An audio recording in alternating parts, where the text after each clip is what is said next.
Hello ഞാൻ ഉഷസ് വീഡിയോയിലേക്ക് എല്ലാവർക്കും ഒരിക്കൽ കൂടി സ്വാഗതം. ഈ കാണുന്ന ചെടിയാണ് പേർഷ്യൻ ഷീഡ് എന്ന് പറയുന്ന പൂക്കളേക്കാൾ ഭംഗിയുള്ള ഒരു ഇലച്ചെടി. ഇതെങ്ങനെയാണ് വളർത്തേണ്ടതെന്ന് പറയാം. ഇതിന് സൺലൈറ്റ് അത്യാവശ്യം ആവശ്യമാണ്. ഇതിൻ്റെ കളർ നല്ല വയലറ്റ് കളർ നിലനിർത്താനായിട്ട് നമുക്ക് നല്ല ബ്രൈറ്റ് ലൈറ്റ് കിട്ടുന്ന സ്ഥലത്ത് വച്ച് വളർത്തിയാൽ മതി. എന്ന് വെച്ച് ഒരുപാട് സൺലൈറ്റ് കിട്ടുന്ന സ്ഥലത്ത് വയ്ക്കുവാനും പാടില്ല. ഇതിൻ്റെ ലീഫിന് നല്ലൊരു പർപ്പിൾ കളറാണ്.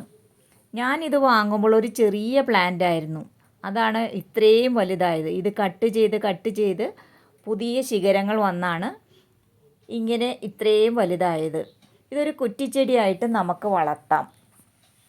എല്ലാ ദിവസവും ഈ ചെടിക്ക് നന അത്യാവശ്യമാണ്. എന്നാൽ മാത്രമേ ചെടി നന്നായിട്ട് വളരുകയുള്ളൂ. വളപ്രയോഗത്തെക്കുറിച്ച് പറയുകയാണെങ്കിൽ 2-3 മാസം കൂടുമ്പോൾ 1-2 പിടി ചാണകപ്പൊടി ഇട്ട് കൊടുത്താൽ മതിയാവും. അത് തന്നെ ധാരാളമാണ്. അധികം വളപ്രയോഗം നടത്തിയാൽ ലീഫിൻ്റെ കളർ തന്നെ മാറിപ്പോവാൻ സാധ്യതയുണ്ട്. അതുകൊണ്ട് കുറച്ച് വളം മാത്രമേ നമുക്ക് ഉപയോഗിക്കാൻ പാടുള്ളൂ. ഇത് വളർന്നു വരുമ്പോൾ ഇതിൻ്റെ അഗ്രഭാഗം കട്ട് ചെയ്താൽ അവിടെ നിന്നും പുതിയ ശിഖരങ്ങൾ വരുന്നതാണ്. അതിൻ്റെ വെട്ടിയ ശിഖരം ആ ചട്ടിയിൽ തന്നെ നടുവാണെങ്കിൽ നല്ല ബുഷിയായിട്ട് ചെടി നിൽക്കുകയും ചെയ്യും. നല്ല ഭംഗിയാവും കാണാനായിട്ട്.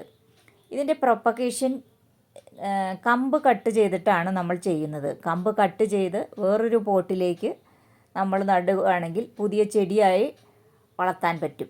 അങ്ങനെ ഒരുപാട് തൈകൾ വരുമ്പോൾ ഒരു ബോർഡറായിട്ടും മറ്റും സെറ്റ് ചെയ്താൽ നല്ല ഭംഗിയായിരിക്കും. ഇതിൻ്റെ പോട്ടി മിക്സ് എന്ന് പറഞ്ഞാൽ കുറച്ച് മണൽ, കൊക്കോപീറ്റ്, ചാണകപ്പൊടി എന്നിവയെല്ലാം കൂടി നന്നായിട്ട് മിക്സ് ചെയ്ത് നട്ടാൽ മതിയാവും.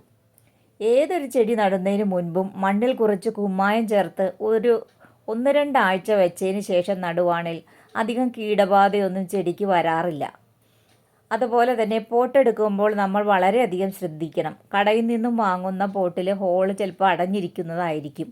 അങ്ങനെയാണെന്നുണ്ടെങ്കിൽ നമ്മൾ ഹോൾ ഇട്ടിട്ട് വേണം ചെടികൾ നടുവാൻ.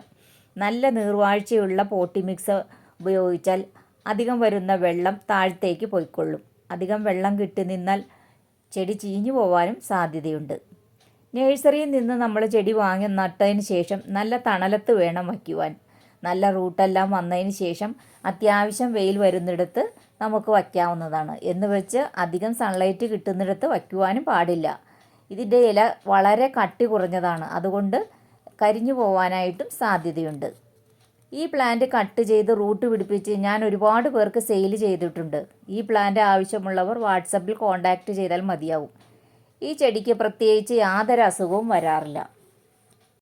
ഈ വീഡിയോ നിങ്ങൾക്ക് ഇഷ്ടപ്പെട്ടിട്ടെന്ന് വിചാരിക്കുന്നു. ഇഷ്ടപ്പെട്ടാൽ സബ്സ്ക്രൈബ് ചെയ്തൊന്ന് സപ്പോർട്ട് ചെയ്യണേ. ലൈക്കും ഷെയറും കമൻറ്റും ചെയ്യാനായിട്ടും മറക്കരുത് കേട്ടോ. ഇനിയും നല്ലൊരു വീഡിയോ ആയിട്ട് വരാം. അതുവരേക്കും എല്ലാവർക്കും bye. Thank you for watching.